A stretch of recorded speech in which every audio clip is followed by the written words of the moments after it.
नमस्कार, स्वागत है आप सभी का आज की क्लास में। हम बात कर रहे थे बृहस्पति देव के बारे में। बृहस्पति देव जो कुंडली के सबसे पावरफुल प्लैनेट हैं और हमारी किस्मत है। अगर कुंडली के अंदर बृहस्पति देव अच्छी कंडीशन में नहीं है, शुभ नहीं है, तो निश्चित तौर पे जीवन संघर्षों से भरा होने वाला है। कि किसी व्यक्ति की कुंडली में बृहस्पति देव अच्छे नहीं होते, वो जीवन भर संघर्ष करता रहता है, यानी कि उसे मेहनत बहुत ज़्यादा करनी पड़ती है और सफलता मेहनत के मुकाबले बहुत कम प्राप्त होती है। तो जिन लोगों के बृहस्पति बहुत देव अच्छे होते हैं, ऐसे लोग किसी भी तरह का कोई भी काम करें तो उन्हें कम मेहनत में बहुत ज़्यादा सफलता प्राप्त होती है और धन भी उनके पास बहुत ज़्यादा मात्रा में होता है और पैसा उनके पास अपने आप किसी न किसी कारण से आता रहता है, क्योंकि बृहस्पति देव क्या है? धन के कारक। तो जिनके बृहस्पति देव अच्छे होंगे तो धन की कमी तो उनके पास रहने वाली नहीं है, और जिनके बृहस्पति देव अच्छे नहीं होते, वो कितना भी कमा लें, कितना भी कुछ कर लें, उनके पास पैसा रुकता नहीं है। तो कई लोगों की शिकायत रहती है कि हमारे पास पैसा जो है कमाते बहुत है पर रुकता नहीं है। तो उसके पीछे लॉजिक यही रहता है कि बृहस्पति देव कहीं ना कहीं कुंडली के अंदर शुभ नहीं होते या किन्हीं कारणों से खराब हो रहे होते हैं। तो इसीलिए हमने बृहस्पति देव का जो सबसे पहले स्टार्ट किया टॉपिक कि कुंडली के जो 9 प्लैनेट हैं उनके कुंडली के 12th हाउसेस में क्या रिजल्ट हैं। तो सबसे पहले हमने स्टार्ट किया बृहस्पति देव से, और बृहस्पति देव के बारे में जब हमने डिस्कस किया था तो सबसे पहले लगन भाव जो कुंडली का तख्त स्थान है, यानी कि राजा की गद्दी। तो राजा की गद्दी पे जब कुंडली का सबसे पावरफुल प्लैनेट बृहस्पति आके बैठ जाता है तो वो किस तरह का शुभ फल देता है और कौन सी ऐसी कंडीशन है जब वो अशुभ फल दे सकते हैं। और इसके बाद बात करी थी हमने सेकंड हाउस जो हमारा धन स्थान है। धन स्थान क्योंकि ये इतना महत्वपूर्ण है कि आज की डेट में हर आदमी का पहला क्वेश्चन ही होता है कि आप ये बताइए कि मैं धन कितना कमाऊंगा अपने जीवन में, या मुझे किस प्रकार से धन की प्राप्ति होगी। तो धन के बारे में जब भी कोई क्वेश्चन आता है तो सबसे पहले हमें धन भाव और बृहस्पति देव दोनों को देखना होता है। तो धन भाव के कारक बृहस्पति देव जब आके बैठते हैं तो वो कितना शुभ फल देते हैं और कौन सी ऐसी कंडीशन होती है कि जब वो खराब फल दे सकते हैं। इसके बाद बात करी थी थर्ड हाउस जहाँ पे बृहस्पति देव को गरजता बब्बर शेर कहा गया है। क्यों कहा गया है? थर्ड हाउस है हमारे पराक्रम का, साहस का, यानी कई व्यक्ति बहुत ज्यादा दिलेर होते हैं, यानी कि बहुत ज्यादा बहादुर होते हैं, और कई व्यक्ति बहुत ज्यादा कमजोर दिल के होते हैं। तो ये कंडीशन आप थर्ड हाउस से चेक कर सकते हैं। थर्ड हाउस के अंदर अगर प्लैनेट अच्छी पोजीशन में बैठा है तो निश्चित तौर पर व्यक्ति जो है वो आपका नेक दिल और बहादुर होगा। तो थर्ड हाउस हमारे भाई बहन का भी है, यानी कि साहस तो है ही है। साहस के साथ, साहस से मतलब केवल ये नहीं है कि व्यक्ति दूसरे से लड़ने में सक्षम होगा। साहस का मतलब ये है कि आदमी मेहनत करने में कितना योग्य है, यानी कि वो कितनी मेहनत कर सकता है और कितनी मेहनत करके उसे सफलता प्राप्त होगी नहीं होगी, ये थर्ड हाउस से देखा जाता है। इसके साथ ही ये हमारे छोटे भाई बहन का भी है, यानी कि अगर थर्ड हाउस बहुत अच्छी पोजीशन में है तो निश्चित तौर पे आपके छोटे बहन भाई जो हैं उनकी कंडीशन अच्छी ही देखने को मिलेगी, यानी कि फाइनेंशियली हर हिसाब से तो ठीक ठाक पोजीशन में होंगे और आपके संबंध भी उनके साथ अच्छे होंगे। थर्ड हाउस खराब है तो कहीं ना कहीं आपके रिलेशन उनके साथ अच्छे नहीं होंगे या किसी न किसी प्रकार के मतभेद देखने को मिलेंगे ही मिलेंगे। इसके बाद हमने बात करी थी बृहस्पति देव फोर्थ हाउस कुंडली का सुख भाव। देखिए, आदमी कुछ भी करता है जीवन में, किसी भी तरह का कार्य करता है तो वो सुख की प्राप्ति के लिए करता है। धन भी कमाना हो तो सुख की प्राप्ति के लिए। अब सुख भाव के अंदर जो चंद्रमा का घर है, चंद्रमा का पक्का घर है, और चंद्रमा बृहस्पति देव के परम मित्र हैं, उसमें बृहस्पति देव क्योंकि 4 नंबर की राशि कालपुरुषी कुंडली के अकॉर्डिंग आती है। कालपुरुषी कुंडली के बारे में मैंने आपको पहले भी डिस्कस किया था कि कालपुरुषी कुंडली के में क्या होता है कि जो हमारे 12th हाउसेस हैं इसके अंदर राशियां फिक्स्ड होती हैं, यानी कि प्रथम भाव के अंदर ये पहला घर है और इसमें 1 नंबर ही लिखा जाएगा।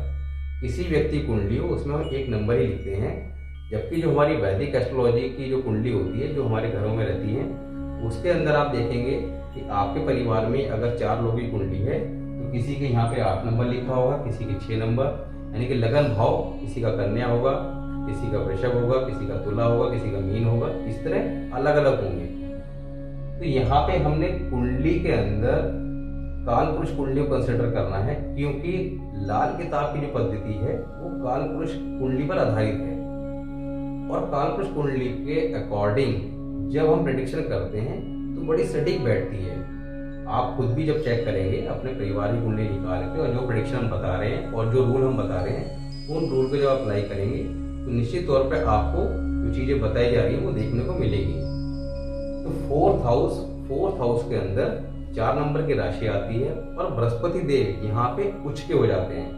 तो कुंडली के अंदर जब कोई भी ग्रह अपनी उच्च की पोजीशन पे होता है तो वो अपना बहुत ज्यादा शुभ फल देने की कंडीशन में आ जाता है। तो बृहस्पति देव जब उच्च के हो जाते हैं तो कुंडली में किस तरह का फल देते हैं और कौन सी ऐसे कंडीशन होती है जब वो खराब फल भी दे सकते हैं। देखिए, कुंडली के अंदर मैंने आपको पहले ही बताया था कि कोई भी प्लैनेट 12 के 12 हाउसेस के अंदर ना तो खराब होता है और ना ही अच्छा होता है, डिपेंड करता है अदर कंडीशन पे। अब जैसे क्योंकि बृहस्पति देव के बारे में बात कर रहे हैं और मैंने आपको पहले भी डिस्कस किया था कि बृहस्पति देव कुंडली के 12 घरों में से 5 घर ऐसे हैं जिन पे अपना प्रभाव रखते हैं या जिनके वो कारक कहे जाते हैं। अब 5 घर कौन से हैं? 2nd house, 5th house, 9th house, 11th house और 12th हाउस। अब 12 घरों में से एक प्लैनेट अकेला 5 घरों पे कंट्रोल रखता है, तो आप इससे समझ जाइए कि बृहस्पति देव की इंपॉर्टेंस क्या है और कितने पावरफुल हैं। आप ये समझिए कि धन भाव, आय भाव, किस्मत, संतान, अब ये सारे जो इंपॉर्टेंट हाउस है बृहस्पति देव के पास हैं। और कुंडली में अगर बृहस्पति देव खराब हो रहे हैं तो इन सारे जो भाव हैं इनसे संबंधित फलों में आपको कमी देखने को मिलेगी। तो अब बृहस्पति देव के हम लोग 5th हाउस जो है वो आपका सूर्य देव का घर है, क्योंकि यहाँ पे काल पुरुष कुंडली के अकॉर्डिंग 5 नंबर की राशि आती है, यानी कि सिंह राशि। और सिंह राशि में बृहस्पति देव आपका इस तरह का फल देते हैं, क्योंकि सूर्य देव राजा है कुंडली में, राजा के घर में गुरुदेव जब आके बैठ जाएंगे तो गुरुदेव किस तरह का फल देंगे उसके बारे में बात करेंगे। अब किसी भी हाउसेस के अंदर कोई ग्रह किस तरह का फल देता है उसके लिए हम हर वीडियो में डिस्कस करते हैं कि बृहस्पति देव किसी भी घर में बैठे हों किस कंडीशन में वो शुभ फल देंगे। सबसे पहले हम उस पर चर्चा करते हैं, उसके बाद कौन से ऐसे रूल हैं जिसके अकॉर्डिंग वो अशुभ फल देंगे उसके बारे में बात करते हैं। इसी तरह 5th हाउस के बारे में हम बात करते हैं। सबसे पहले नेक हालत मतलब गुड कंडीशन। नंबर 1, बृहस्पतिवार को लड़का पैदा होने पर किस्मत बुलंदी पर। अब इस पे ये कहा गया है कि 9th हाउस जो है 5th हाउस जो है उसमें जब बृहस्पति देव बैठे होते हैं तो ऐसे व्यक्ति के घर पर अगर बृहस्पतिवार को लड़का पैदा हो जाए तो उस दिन से उस व्यक्ति की किस्मत बुलंदी पर आ जाती है, यानी कि उस दिन से वो व्यक्ति बहुत ज्यादा तरक्की करने लगेगा और दुनिया के सारे जो सुख हैं वो उसे धीरे धीरे प्राप्त होने लगेंगे। बहुत ही ज्यादा शुभ हो जाता है जब बृहस्पतिवार को ऐसे व्यक्ति के यहाँ लड़के की पैदाइश हो जाए। और ऐसे लड़का जो होता है उसके कमाए हुए धन से उस व्यक्ति की दौलत में और भी ज्यादा तरक्की होती है, यानी कि ऐसा लड़का भी जो पैदा होता है वो भी अपने जीवन में बहुत अधिक धन कमाता है। तो यानी कि कहा गया है कि 2 बब्बर शेर मैदान में, यानी कि एक तो वो खुद था 5वें घर का बृहस्पति और उसका लड़का जो बृहस्पतिवार को पैदा हो गया तो 2 बब्बर शेर का जोड़ा हो गया। तब 2 जोड़े जंगल में एक साथ घूमेंगे तो उनका मुकाबला कौन कर सकता है। तो यही कंडीशन बृहस्पति देव के 5th हाउस में बृहस्पतिवार को लड़का पैदा हो जाने की कंडीशन में होती है कि ऐसे व्यक्ति का कोई मुकाबला नहीं कर सकता, यानी कि हर तरह से वो राजा के समान कहा गया है। सेकंड कंडीशन, जब राहु उम्दा राजा इंद्र की तरह लोक परलोक का मालिक हजारों का अवसर। अब राहु कब उम्दा? राहु के लिए मैंने आपको पहले ही बताया था कि राहु कुंडली के 2 हाउसेस के अंदर ही बहुत अच्छा फल देता है। कौन से? कुंडली का 3rd हाउस और 6th हाउस। इन 2 घरों में राहु देव जो है वो उच्च के होते हैं। तो जब राहु देव थर्ड हाउस में या सिक्स हाउस में बैठे हों या वर्ष फल में आ जाए, बृहस्पति देव फिफ्थ हाउस में है और राहु देव अच्छी कंडीशन में हो, यानी कि थर्ड हाउस या सिक्स हाउस में, उस कंडीशन में कहा गया है कि राजा इंद्र की तरह लोक परलोक का मालिक, यानी कि बहुत ही ज्यादा शुभ फल प्राप्त होने वाले हैं बृहस्पति देव के।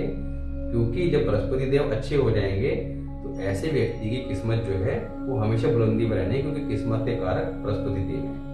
तो ऐसा व्यक्ति की किस्मत इतनी ज्यादा बुलंदी पर रहती है कि वो किसी भी काम में हाथ डालता है तो मिट्टी भी सोना बन जाती है।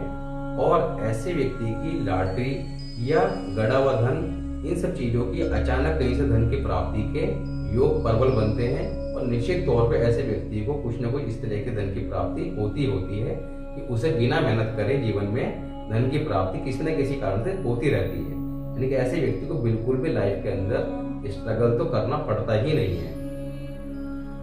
हजारों का अवसर, अब देखिए आज की डेट में राजा महाराजा को तो टाइम नहीं रहा, तो आज की डेट में हम लोग जब इस तरह के रूल अप्लाई होते हैं तो कैसे चेक करते हैं कि बहुत बड़ा अधिकारी, कोई आईएएस ऑफिसर या आपका मिलिट्री का बहुत बड़ा अधिकारी या पुलिस का बहुत बड़ा अधिकारी, किसी भी डिपार्टमेंट का टॉप लेवल का, जैसे पुलिस डिपार्टमेंट में आईजी, डीआईजी, इस तरह जो है टॉप लेवल का जो अधिकारी है वो ऐसा व्यक्ति मिलेगा ही मिलेगा।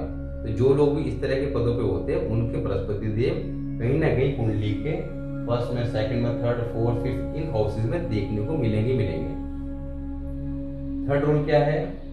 बृहस्पति के घर, जो मैंने आपको बताया थे जिन घरों के वो कारक हैं 2, 5, 9, 11, 12 में मित्र ग्रह, बृहस्पति के मित्र ग्रह हैं सूर्य, मंगल, चंद्र। देखिए जितने भी प्लैनेट हैं उनके कौन कौन से ग्रह मित्र हैं और कौन कौन से शत्रु हैं, इसका पूरा चार्ट, कब वो उच्च के होते हैं, किन राशियों में नीच के होते हैं, इसका पूरा चार्ट जो है हमने स्टार्टिंग की वीडियो में, क्योंकि जिन लोगों को एस्ट्रोलॉजी की ABCD भी नहीं पता है उनको बेसिक भी हमने क्लियर किया था, ताकि उन्हें जितनी वीडियो बनाए इन चीज़ों में समझने में कोई दिक्कत ना आए कि मित्र ग्रह की बात कर रहे हैं या उच्च ग्रह की बात कर रहे हैं या नीच ग्रह की बात कर रहे हैं, क्योंकि हर चीज़ को बार बार डिस्कस नहीं किया जाता। अगर आप लोग चैनल पर फर्स्ट टाइम है तो आप वहाँ पे जाके वो वीडियो को देख के आपका नोट्स बना सकते हैं, उन चीज़ों को समझ सकते हैं। उसके बाद अगर आप ये वीडियो देखते हैं तो आपको काफ़ी ईजी हो जाएगा अपनी हॉरोस्कोप को एनालाइज करना। तो कुंडली 2, 5, 9, 11, 12 में मित्र ग्रह सूर्य, मंगल, चंद्र संसार के सारे सुखों का मालिक पर बहुत गुस्से वाला, यानी कि बृहस्पति देव जब 5वें घर में है, 5वां घर किसका है? सूर्य का। और सूर्य के घर में बैठने के बाद बृहस्पति देव सारे संसार के सुख देंगे जो एक राजा को प्राप्त होते हैं, क्योंकि राजा के घर में बैठ के बृहस्पति देव राजा की तरह सारे सुखों को प्राप्त करा देंगे।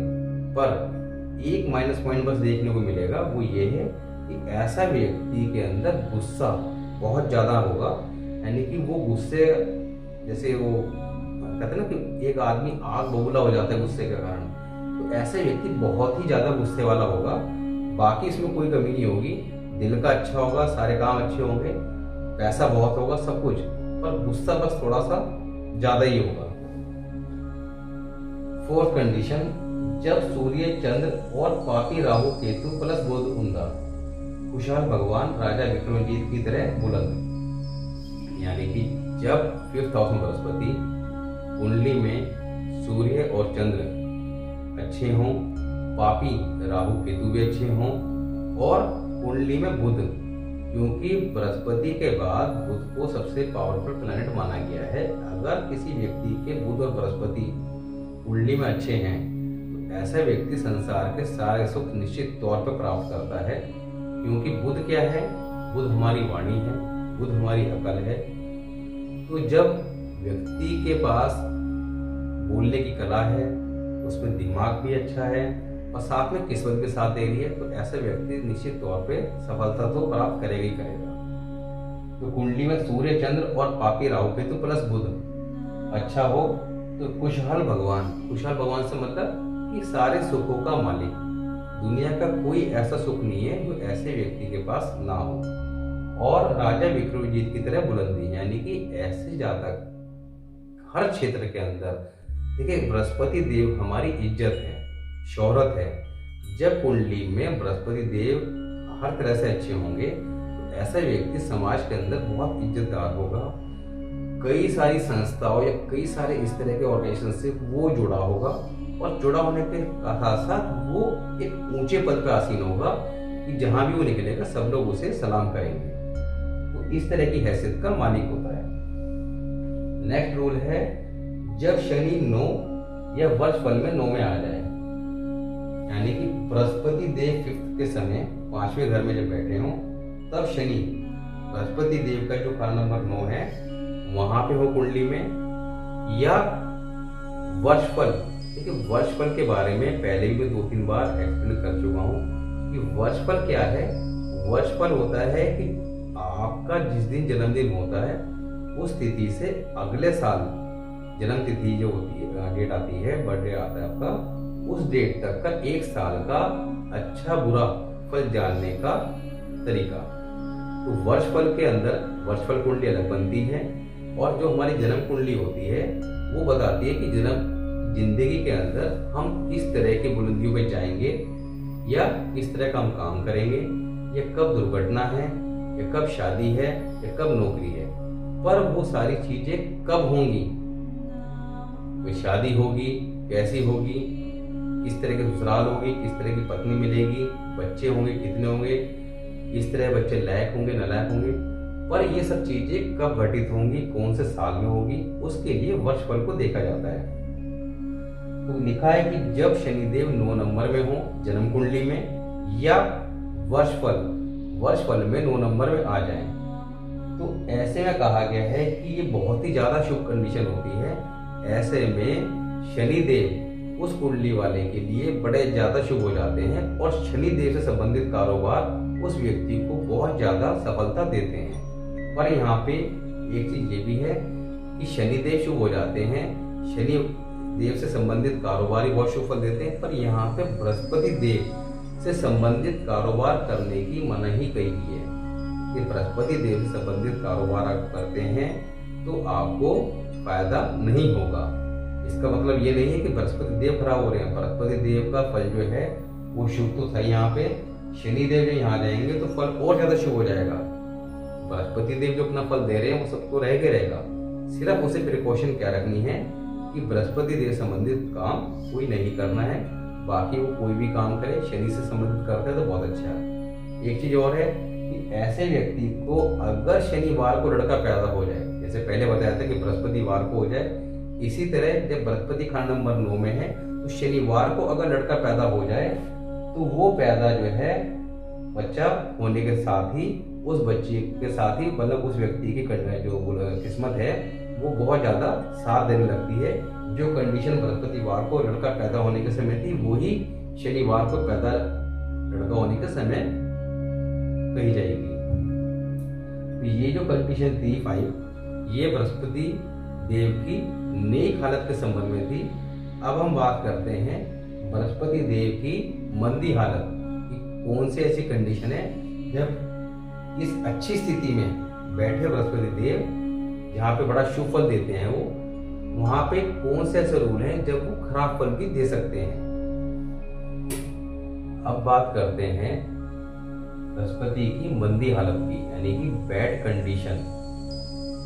बैड कंडीशन में पहला रूल क्या है, जब केतु नंबर 11 में हो तो धर्म के नाम पर मांगना या दान देना, लाबंदी, बगैर कफन मरना, निशानी, बच्चे मुर्दा लाश बनकर पैदा हो। यानी कि जब बृहस्पति 5 में हो 5th हाउस में और 11वें घर में आपका क्या है केतु, उस कंडीशन में बहुत ज्यादा खराब कंडीशन कही गई है बृहस्पति देव की, क्योंकि 11वां घर जो है वो बेसिकली उसके जो मालिक हैं वो शनिदेव हैं और जो कारक हैं वो बृहस्पति देव हैं। पर वैसे तो केतु जो है वो बृहस्पति देव का चेला है, पर राहु केतु जो है वो शनि के एजेंट भी हैं। 11वें घर में आके केतु जो है वो शनि के प्रभाव में आ जाता है, यानी कि पापी बन जाता है। और जब वो पापी हो जाता है तो बहुत बुरा फल देता है। अब फल क्या है? आपका धर्म के नाम पर मांगना, यानी कि ऐसा व्यक्ति किसी भी ऐसी संस्था से जुड़ा हुआ हो जो धर्म से जुड़ी हुई है और वो धर्म के नाम पर अगर दान मांगता है या धर्म के नाम पे दान देता है, धर्म के नाम पे मांगना या दान देना, ये दोनों ही कंडीशन उसकी जिंदगी को बर्बाद कर देंगी, उसे लावारिस बना देगी। लावारिस मीन्स है आपका निसंतान, यानी कि ऐसा व्यक्ति जो है या तो निसंतान होगा या उसकी संतान नहीं होगी या उसकी संतान जो है वो आपका बहुत बुरी कंडीशन में आ जाएगी या उसके संतान के लिए ये स्थिति बहुत ज़्यादा बुरा फल देती है। निकम्मी हो जाना या औलाद का सक्सेस ना होना या अपने पेरेंट्स को रिगार्ड ना करना, कुछ भी कंडीशन इस तरह की देखने को मिल सकती है। एक इसकी निशानी क्या है? बगैर कफन मरना, यानी कि ऐसा व्यक्ति इतनी ज़्यादा गरीबियत की स्थिति में आ जाता है अपने जीवन के अंत के समय पर कि उसको जीवन के अंत के समय में आपका कफन भी पराया भी नसीब होता है, यानी कफन पराया भी नसीब नहीं होता, यानी लावारिसों की तरह उसकी मृत्यु होती है। इतनी ज़्यादा खराब कंडीशन है। और ऐसे व्यक्ति के एक चीज़ और देखने में आती है कि बच्चे जो हैं वो मुर्दा लाश की तरह पैदा होते हैं, यानी कि ऐसे व्यक्ति के जब बच्चा होता है या तो वो जन्म होने से पहले ही मर जाता है या होने के बाद मर जाता है, या ऐसे व्यक्ति को ये आप कह सकते हैं कि संतान का सुख प्राप्त ही नहीं होता। तो 11वें घर में केतु की जो स्थिति है ये बृहस्पति को बहुत बुरी तरह डैमेज कर देती है और ये फल हमें प्राप्त होते हैं कि यानी कि व्यक्ति को निर्धन बना देगी अगर वो दान देता है या दान लेता है किसी धार्मिक संस्था में, और औलाद पे बहुत बुरा असर पड़ने वाला है। केतु मंदा औलाद होगी, बृहस्पति 5 में हो, कुंडली में कहीं भी केतु मंदा हो, उस कंडीशन में आदमी की औलाद मंदी होती है। मंदी से मतलब खराब होना या निकम्मी होना या लायक ना निकलना या बहुत ज़्यादा आपका औलाद जैसे कहना नहीं मानती है, निकम्मी से कह सकते हैं आप। तो वो कंडीशन केतु के मंदा, केतु मंदा कब होता है? केतु अगर छठे घर में बैठा है तो केतु मंदा है, केतु 8वें घर में है तो मंदा है। केतु की ये 2-3 कंडीशन है जो केतु को ज़्यादा मंदा कर देती है। छठे और 8वें घर में तो केतु बिल्कुल भी अगर है तो ये स्थिति आपको देखने को मिलेगी ही मिलेगी। थर्ड रूल क्या है? 2, 5, 9, 11, 12। इससे पहले हमने नेक हालत में बात करी थी 2, 5, 9, 11, 12 में बृहस्पति के मित्र ग्रह हों। यहाँ पे है 2, 5, 9, 11, 12 जो बृहस्पति के कारक ग्रह हैं, इनका मालिक बृहस्पति देव होते हैं, कारक होते हैं। उसमें दुश्मन ग्रह, यानी कि दुश्मन ग्रह हमने पहले ही बताए थे, शुक्र, बुध, राहु, शनि पापी। शनि पापी कब होता है? ये मैंने आपको पहली वीडियो में एक्सप्लेन किया था कि जब शनि देव के साथ राहु या केतु बैठ जाएं या शनि देव से किसी तरह का संबंध बना लें दृष्टि वगैरह की वजह से, उस कंडीशन में शनिदेव शुभ नहीं रहते, शनिदेव पापी बन जाते हैं, यानी कि खराब ग्रह हो जाते हैं और अशुभ फल देते हैं। तो शुक्र, बुध, राहु और शनि पापी अगर आ जाएं तो ऐसे व्यक्ति की जिंदगी उतार चढ़ाव वाली बन जाती है, यानी कि ऐसे व्यक्ति की जिंदगी में कभी उस समय थोड़ा सा अच्छा आएगा, कभी एकदम समय बहुत ज़्यादा खराब हो जाएगा। तो ये स्थितियां देखने को मिलती हैं। और इस कंडीशन के समय यानी कि 2, 5, 9, 11, 12 में अगर दुश्मन ग्रह हों और 5 और 9 में यानी कि 5th हाउस और 9th हाउस में केतु अगर नहीं है तो वर्षफल में या 5, 9 में केतु ना हो या वर्षफल में मतलब बृहस्पति 5 में यहाँ पे है जन्म कुंडली में, और जब हर साल हम लोग वर्षफल बनाते हैं उस साल भी अगर वर्षफल में ये प्लैनेट मूव करते हुए 5वें घर में आ जाता है तो बृहस्पति जो है वो बर्बाद हो जाता है अगर उसके 2, 5, 9, 11 में शत्रु ग्रह हों। ऐसी कंडीशन में जो बुरा असर पड़ता है वो पड़ता है औलाद पे। तो औलाद के जो किस्मत के दरवाजे हैं वो एक तरह से बंद हो जाते हैं, औलाद की किसी न किसी काम में दिक्कत आती है। पर ये जो कंडीशन है ये उस आदमी के खुद के लिए खराब नहीं होती, यानी कि वो आदमी खुद तो जो है आपका कुछ न कुछ काम करके अपना काम चलाता रहेगा, पर औलाद के लिए ये फल काफी अशुभ रहता है। ये जो कंडीशन है थर्ड हाउस वाली। ऐसे में जब औलाद पे बुरा फल आ रहा होता है, औलाद निकम्मी होती है या औलाद को जीवन में सक्सेस नहीं मिलती, तो आपने करना क्या है, इसमें बताया गया है कि केतु का उपाय, क्योंकि यहाँ पे औलाद को केतु से देखा जाता है, तो केतु का उपाय और साथ ही मामा की हालत भी आपको मंथली देखने को मिलेगी, औलाद की मिलेगी और मामा की भी। उस व्यक्ति का जो मामा है वर्ष फल में जब ये कंडीशन आएगी तब भी, और कुंडली में अगर ये कंडीशन आती है तब भी, दोनों कंडीशन में मामा के हालत खराब होगी, यानी कि वो आपका अच्छी स्थिति में नहीं होंगे। साथ ही उनके साथ संबंध भी ऐसे व्यक्ति के बिल्कुल भी मधुर नहीं होंगे। किसी न किसी प्रकार का टकराव औलाद के साथ और मामा के साथ देखने को मिलेगा। अब ऐसे में करना यह है कि केतु बेसिकली मामा का भी कारक है और औलाद का भी। केतु का उपाय क्या है, आपने बाएं कान में आपका सोने की बाली पहन सकते हैं, जो केतु का परमानेंट उपाय है। दूसरा, काले सफेद रंग का जो कुत्ता होता है उसे आप पाल लें, उसकी सेवा करें। पाल नहीं सकते तो कुत्तों को रोटियां डालें, खाने को कुछ ना कुछ देते रहें, बिस्किट है, बंद है, ब्रेड है, कुछ भी XYZ देते रहें। इसके साथ ही धर्म स्थान यानी कि मंदिर में आप साल में एक बार, परमानेंट ही करना ही है, साल में एक बार काला और सफेद रंग का जो ब्लैंकेट है वो धर्म स्थान में देते रहें। इससे आपका जो ये मंदा केतु है, ये औलाद पे जो बुरा प्रभाव पड़ रहा है, ये ठीक हो जाएगा और जो नेगेटिव इफेक्ट हैं वो धीरे धीरे खत्म हो जाएंगे। नेक्स्ट कंडीशन है राहु 9 में तो बृहस्पति चुप रहेगा। अगर बृहस्पति 5 में है और राहु आ जाए 9th हाउस में, जो बृहस्पति का ही घर है, वहां पे क्या होगा कि बृहस्पति चुप रहेगा। चुप का मतलब ये है कि बृहस्पति यहाँ पे अपना जो शुभ फल प्रदान करना चाहिए कुंडली वाले को, वो नहीं दे पाएगा, यानी कि साइलेंट पोजीशन पे आ जाएगा, उसका शुभ फल हमें नहीं मिलने वाला। 5th कंडीशन, राहु मंदा हो। अब अगर कुंडली के अंदर बृहस्पति 5 में और राहु मंदे के लिए मैंने आपको पहले ही बताया था कि राहु जो है 3 और 6 में बहुत अच्छा रहता है, बाकी हाउसेस के अंदर ऑलमोस्ट मंदा ही रहता है। अब कितना मंदा है ये कुंडली को एनालाइज करने पता लगता है किन किन ग्रहों का उस पर प्रभाव पड़ रहा है, तभी आप एनालाइज कर पाते हैं कि राहु कितनी कंडीशन में मंदा है। जब राहु मंदा होगा तो क्या कहा गया है कि मंदी हवा के झोंके और भिक्षा के लिए दौड़ता साधु, हर तरफ तंगी ही तंगी।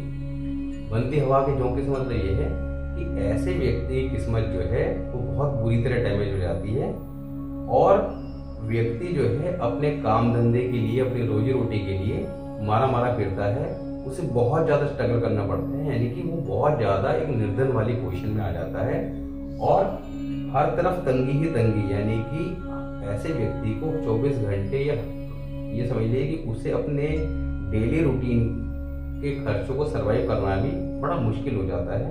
तो ये स्थिति बहुत ज़्यादा खराब है। तो यहाँ पे हमने जो बात करी है, बृहस्पति देव वैसे तो 5th हाउस में बहुत शुभ माने गए हैं, पर कौन सी ऐसी कंडीशन है जिसके अंदर वो बहुत ज़्यादा शुभ फल दे सकते हैं और कौन सी ऐसी कंडीशन है जिसमें वो खराब फल भी दे सकते हैं, उनके बारे में डिस्कस किया। देखिए, बृहस्पति देव का शुभ होना बहुत जरूरी है।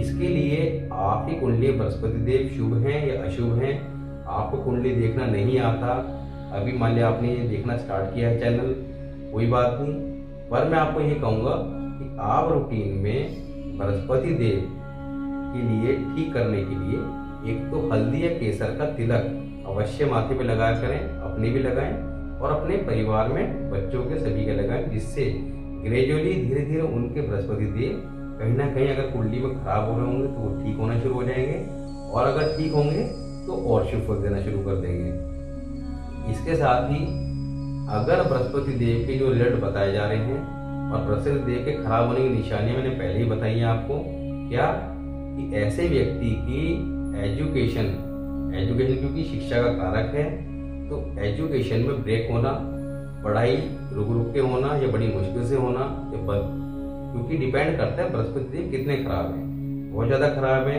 तो पढ़ाई बिल्कुल ही नहीं कर पाएगा, थोड़े खराब है तो पढ़ाई रुक के हो ही जाएगी। तो बृहस्पति देव खराब होंगे तो एजुकेशन ब्रेक होना।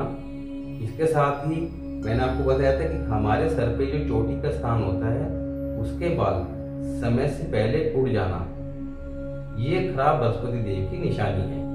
अगर आपको इस तरह की निशानियां अपने परिवार में या आपको अपने खुद में देखने को मिल रही है तो आप बृहस्पति देव की जो ये रेमेडी बताई है, तिलक लगाना और आपका चने की दाल आप दे सकते हैं 43 दिन मंदिर के अंदर, तो इन सब चीज़ों से जल प्रवाह कर सकते हैं। इनसे आपके बृहस्पति देव ठीक हो जाएंगे, क्योंकि बृहस्पति देव को जब तक आप ठीक नहीं करेंगे तो जीवन के अंदर सफलता आपको नहीं मिल पाएगी और जीवन संघर्ष में बना रहेगा।